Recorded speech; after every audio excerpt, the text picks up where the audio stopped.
റഷ്യക്കെതിരെ നാവിക ഉപരോധം ഏർപ്പെടുത്താൻ യൂറോപ്യൻ യൂണിയനും ബ്രിട്ടനും ഒരുങ്ങുന്ന സാഹചര്യത്തിൽ ശക്തമായി തിരിച്ചടിക്കാൻ റഷ്യയും തയ്യാറാകുമെന്നാണ് പുറത്തുവരുന്ന വിവരം.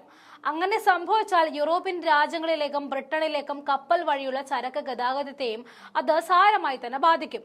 ഹൂതികളുടെ ആക്രമണത്തെ പോലും ഫലപ്രദമായി ചെറുക്കാൻ കഴിയാത്ത ബ്രിട്ടൻ ഉൾപ്പെടെയുള്ള രാജ്യങ്ങൾ റഷ്യ പോലുള്ള ലോകത്തിലെ ഏറ്റവും ശക്തമായ ആണവ ശക്തിയുള്ള രാജ്യം മാർഗെ തടസ്സം സൃഷ്ടിച്ചാൽ ഒരു കപ്പലിന് പോലും കടലിലൂടെ സഞ്ചരിക്കാൻ കഴിയുകയില്ല.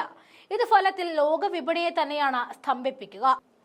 അതേസമയം യൂറോപ്യൻ യൂണിയന്റെയും ബ്രിട്ടനും റഷ്യക്കെതിരായ നീക്കത്തിന് തങ്ങളെ പിന്തുണയ്ക്കില്ല എന്ന് അമേരിക്ക ഇതിനകം തന്നെ വ്യക്തമാക്കിയിട്ടുണ്ട്. റഷ്യക്കെതിരെ നാവിക ഉപരോധം ഏർപ്പെടുത്തിയാൽ അത് വൻ യുദ്ധം ക്ഷണിച്ചു വരുത്തും എന്നാണ് അമേരിക്കയുടെ വിലയിരുത്തൽ. റഷ്യൻ പ്രസിഡന്റ് വ്ളാഡിമിർ പുടിന്റെ മുതിർന്ന സഹായി നിക്കോളായ് പ്രത്വേഷ് ആണ് നാവിക ഉപരോധം സംബന്ധിച്ച നീക്കം ആദ്യമായി പുറത്തുവിട്ടിരിക്കുന്നത്. അത്തരമൊരു നീക്കത്തിനെതിരെ പ്രതികരിക്കാൻ തക്ക ശക്തമായ ഒരു കപ്പൽപ്പട റഷ്യയ്ക്കുണ്ട് എന്ന് അദ്ദേഹം മുന്നറിയിപ്പ് നൽകിയിട്ടുണ്ട്.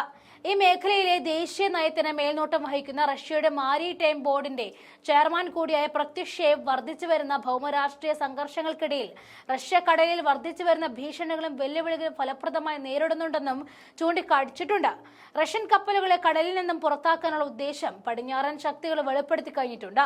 ബ്രിട്ടീഷുകാരും ചില യൂറോപ്യൻ യൂണിയൻ അംഗങ്ങളും പരിഗണിക്കുന്ന ഈ ഉപരോധ പദ്ധതികൾ സമുദ്ര ഉപരോധത്തിന് സമാനമാണെന്നതാണ് റഷ്യൻ വിലയിരുത്തൽ.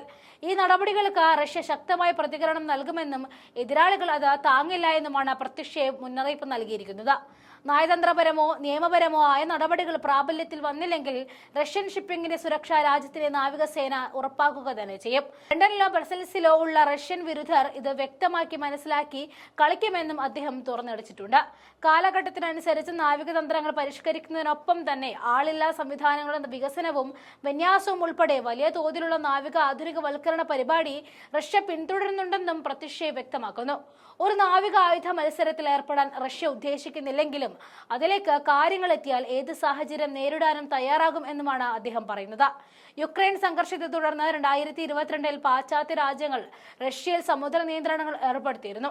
എണ്ണവില പരിധി മറികടക്കുന്നു എന്ന് ആരോപിച്ചായിരുന്നു അന്ന് ഡസൻ കണക്കിന് റഷ്യൻ കപ്പലുകൾക്ക് ഉപരോധം ഏർപ്പെടുത്തിയിരുന്നത്. ബാൾട്ടിക് കടലിലേക്ക് അണ്ടർ വാട്ടർ ഇൻഫ്രാസ്ട്രക്ചറിൽ നിരവധി തകരാറുകൾ ഉണ്ടായതിനെ തുടർന്ന് സമീപ മാസങ്ങളിൽ സമുദ്ര സംഘർഷങ്ങളും ഏറെ വർദ്ധിച്ചിട്ടുണ്ട്. ഇതിൽ റഷ്യയുടെ പങ്കാളിത്തത്തെക്കുറിച്ച് ആരോപണങ്ങൾ ഉയർന്നിട്ടുണ്ടെങ്കിലും പാശ്ചാത്യ ഉദ്യോഗസ്ഥർക്ക് ഇതുവരെ തെളിവുകളൊന്നും ലഭിച്ചിട്ടില്ല. ഈ ഊഹാപോഹത്തെ അസംബന്ധം എന്നാണ് റഷ്യൻ ഭരണകൂടവും വിശേഷിപ്പിച്ചിരിക്കുന്നത്. അട്ടിമറി ആരോപണങ്ങളെ തുടർന്ന് ബാൾട്ടിക് കടലിൽ നാറ്റോ സൈനിക സാന്നിധ്യവും വർദ്ധിപ്പിച്ചിട്ടുണ്ട്. ഇതാണിപ്പോൾ റഷ്യയുടെ ശക്തമായ എതിർപ്പിനും യുദ്ധസമാനമായ അന്തരീക്ഷത്തിനും കാരണമാക്കുന്നത്. റഷ്യൻ നാവിക സൈന്യം ഈ രാജ്യങ്ങളിലെ കപ്പലുകളിൽ ആക്രമിക്കാൻ തുടങ്ങിയാൽ ആ ക്ഷണം തന്നെ ഈ ലോക വ്യാപാരം സ്തംഭിക്കും.